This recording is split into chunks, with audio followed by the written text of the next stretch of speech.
అండి. వర్షాకాలం ఎంటర్ అయింది కాబట్టి అమరావతి క్యాపిటల్ సిటీలో ఎన్నో వర్క్స్ జరుగుతున్నాయి. ఇక్కడ Kondaveeti Vagu, Palavagu, gravity canal 3 canals works కూడా జరుగుతున్నాయి. అయితే ఇక్కడ అమరావతి క్యాపిటల్ సిటీలో ఫర్ ఎవ్రీ 1 కిలోమీటర్కి ఈస్ట్ వెస్ట్ కానీ నార్త్ సౌత్ కానీ ఫర్ ఎవ్రీ 1 కిలోమీటర్కి ఒక ట్రంక్ రోడ్డు వర్క్ జరుగుతుంది. ట్రంక్ రోడ్డు అంటే దాని వెడల్పు 165 అడుగుల నుంచి 195 అడుగులు ఉంటుంది. కొన్ని ట్రంక్ రోడ్స్ 6 వరుసలు, కొన్ని ట్రంక్ రోడ్స్ 9 వరుసలు. అయితే ఈ east to west, north south తీసుకుంటే, ఈస్ట్ వెస్ట్ తీసుకుంటే దాదాపు 16 రోడ్లు ఉన్నాయి. నార్త్ సౌత్ 18 రోడ్లు ఉన్నాయి ట్రంక్ రోడ్స్. అదేవిధంగా లేఅవుట్స్ రోడ్స్. ఇవన్నీ కూడా ఈ యొక్క పాలవాగు, కొండవీటి వాగు మీద 69 బ్రిడ్జిలు కడుతున్నాం. ఎందుకంటే రోడ్డు స్ట్రైట్గా పోయేటప్పుడు ఎక్కడైతే పాలవాగు వస్తుందో అక్కడ బ్రిడ్జ్ కడుతున్నాం, కొండవీటి వాగు వస్తుందో బ్రిడ్జ్ కడుతున్నాం. సో మొత్తం 69 బ్రిడ్జిలు కడుతున్నాం. వర్షాకాలం వస్తుంది కాబట్టి, ఆల్మోస్ట్ వచ్చేసింది కాబట్టి ఈ బ్రిడ్జిలు కట్టేటప్పుడు అక్కడ బ్రిడ్జి కింద మట్టి, పోయినసారి వెస్టర్న్ బైపాస్ కింద కంప్లీట్గా వెంట్ల కింద మట్టి ఉండి బ్లాక్ అయ్యి వాటర్ రివర్స్ అయిపోయింది. అటువంటి పరిస్థితి రాకుండా ఉండటానికి వెస్టర్న్ బైపాస్కి పోయే దాని మీద ఏదైతే కొండవీటి వాగు, పాలవాగు మీద పోతుందో వాటి యొక్క మట్టి దాదాపు క్లీన్ చేశారు. అదేవిధంగా 69 ఎక్కడైతే బ్రిడ్జెస్ జరుగుతున్నాయో అక్కడ డైవర్ట్ చేయమన్నాం. ఎక్కడైతే బ్రిడ్జి వర్క్ జరుగుతుందో అక్కడ డైవర్ట్ చేయమని అది కూడా అధికారులు చేపట్టారు. ఏది ఏమైనా ఇంకొక వర్షాకాలం సీజన్ మనకు ఇబ్బంది ఉంటుంది. ఒక్క వర్షాకాలం సీజన్, ఈ సీజన్ అయిపోతే నెక్స్ట్ సీజన్ వచ్చేటప్పటికి అన్ని బ్రిడ్జిలు అయిపోతాయి, వెంట్స్ క్లియర్ అవుతాయి. వెంట్స్ క్లియర్ అయినప్పుడు వాటర్ ఫ్రీగా ఫ్లో అవుతుంది. అందుకని ఈసారి వరకు అధికారులందరికీ ఇన్స్ట్రక్షన్స్ ఇచ్చాం. దాని మీద జాగ్రత్త తీసుకుని వీలైనంత వరకు అవసరమైతే ఈ బ్రిడ్జెస్ వర్క్ని స్లో చేయండి. ఈ వర్షాకాలం ఈ 4 నెలలు, ఎందుకంటే ఎక్కడైతే బ్రిడ్జి కడుతున్నారో దానికి ముందు కట్టేసుకుంటున్నారు. ఇప్పుడు ఇక్కడ చూడండి, దాని మీద ఒక పెద్ద కట్టేశారు. ఎందుకంటే ఈ బ్రిడ్జ్ కట్టేటప్పుడు ఆ వచ్చే వాటర్ దీనికి అబ్స్ట్రక్షన్ అవుతుందని. అలా 69 బ్రిడ్జిల మీద ఇదే విధంగా కట్టలేశారు.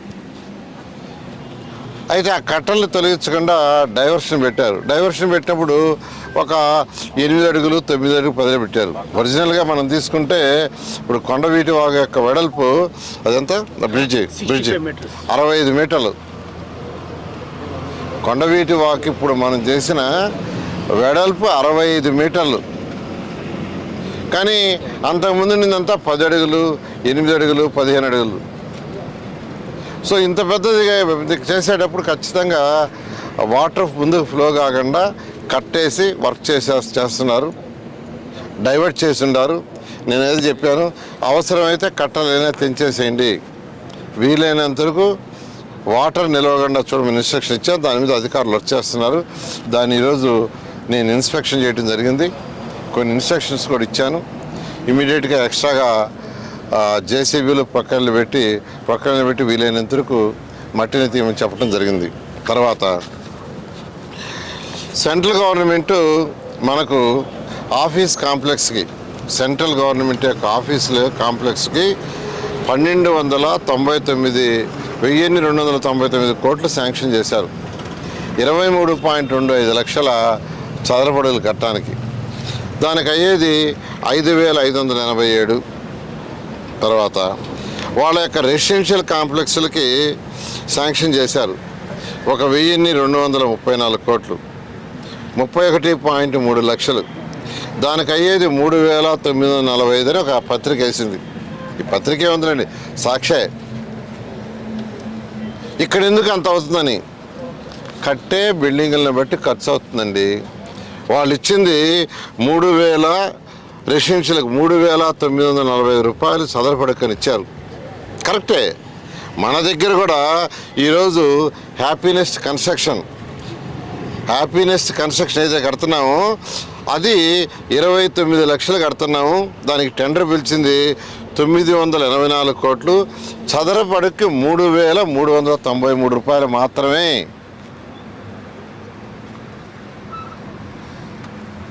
ఏదైతే సెంట్రల్ గవర్నమెంట్ ఈరోజు యావరేజ్న 3,945 రూపాయలు ఎందో హౌసెస్కి, అధికారుల భవనాలకి 3,945 రూపాయలని యావరేజ్ని ఇచ్చిందో, మన హ్యాపీనెస్ తీసుకుంటే 3,395, దానికంటే తక్కువ 600.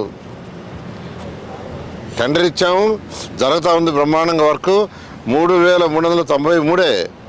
పోనీ మన గజిటెడ్ ఆఫీస్ తీసుకుంటాం, గజిటెడ్ ఆఫీసెస్ 27.22 లక్షల చదరపడగలు, దానికి ఇచ్చింది 1003 కోట్లు, దానికి అయింది కూడా 3,684 రూపాయలు చదరపడకి. ఈరోజు మన గజిటెడ్ ఆఫీసర్స్ యొక్క బిల్డింగ్ కానీ లేదా హ్యాపీనెస్ బిల్డింగ్ కానీ అంటే నివాస యోగానికి ఇచ్చింది ఈరోజు క్యాలిక్యులేట్ చేస్తే ఆయన యొక్క అమౌంట్ నిన్న సెంట్రల్ గవర్నమెంట్ వాళ్ళు ఇచ్చిన దానికంటే తక్కువ. అది చెప్పరు, ఆ విషయాన్ని చెప్పరు. ఏదైతే ఐకానిక్ బిల్డింగ్స్ కడుతున్నావో చెప్తా, ఐకానిక్ బిల్డింగ్స్ అవుద్ది. డయాగ్రీ టెక్నాలజీ ఈరోజు పార్లమెంట్ భవన్ తీసుకోండి, పార్లమెంట్ భవన్ 16,916 అయింది, ఐకానిక్. అదేవిధంగా తెలంగాణ సచివాలయం తీసుకోండి, 13,768 రూపాయలు అయింది స్క్వేర్ ఫీట్. అది చెప్పరు. ఫస్ట్ టెండర్ ఇచ్చింది చెప్తారు, పూర్తయిన తర్వాత ఎంత అయింది, డీవియేషన్స్ ఎంత, ఫర్దర్ టెండర్స్ ఎంత, ఇవేమీ చెప్పకుండా ప్రజలను అడ్డదారులు పట్టించడం కరెక్ట్ కాదు. ఈరోజు వాళ్ళే అన్నారు, సెంట్రల్ గవర్నమెంట్ రెసిడెన్షియల్ కాంప్లెక్స్కి వాళ్ళే లెక్కేసి చెప్పారు 3,945. మేము ఒప్పుకుంటున్నాం.